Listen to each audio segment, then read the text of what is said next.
Scotland's largest teaching union says the workload faced by their members is unfair, unhealthy and unsustainable. The union has released the findings of a survey which suggests that close to 3/4 of the teachers who took part struggle to do all that's asked of them during their working week.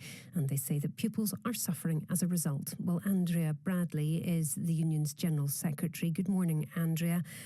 Good morning, Laura. If the teachers that you represent are struggling to do everything that they're supposed to be doing in the working week, when are they doing it, or is it just not being done?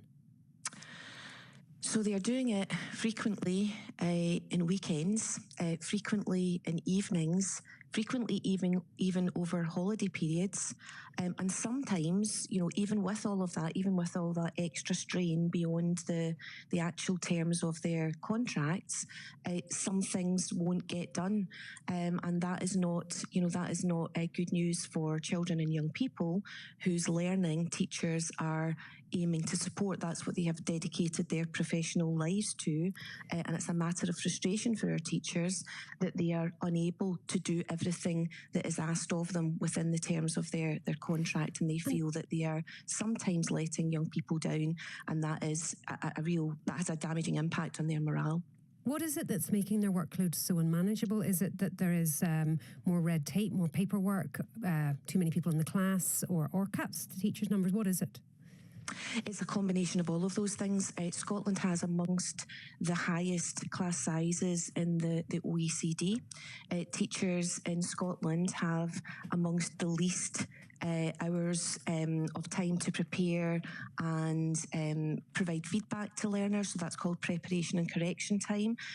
We have very large numbers of young people in our mainstream classes now with additional support needs, so in the region of 40% of young people with additional support needs, and it's incumbent upon teachers to plan, prepare and provide feedback individually to meet the needs of all of the young people in their classes. And remember that can be up to 33 young people that would be in classes in the primary, from primary 2 onwards all the way up to S2, and 30 beyond that unless teachers are teaching in practical subjects. So it's a combination of all of these things coupled with increasing demands upon teachers and a long-standing issue in respect of the amount of administrative, bureaucratic activity that teachers are expected to undertake, which arguably does not contribute very much at all to the quality of learning and teaching in the classroom, and that's what ultimately benefits our children and young people. And if teachers are spending, or if there's now 40% of children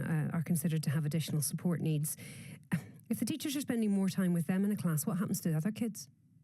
So that's the dilemma for teachers at the moment, that often it is one teacher trying to respond to an array of needs, and children's additional support needs have become increasingly complex as well as greater in number.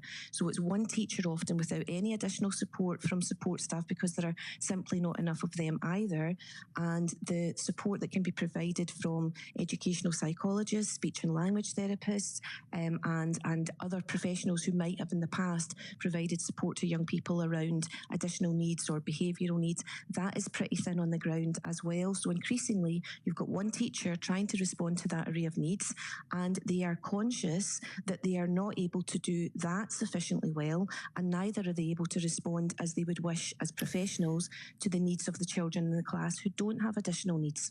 The Scottish Government have given us a statement. They say we're providing local authorities with an additional £186.5 million to restore teacher numbers, alongside an additional £29 million to support the recruitment and retention of the additional support needs workforce. This funding has been provided on the clear agreement that meaningful progress is made on reducing teacher class contact time.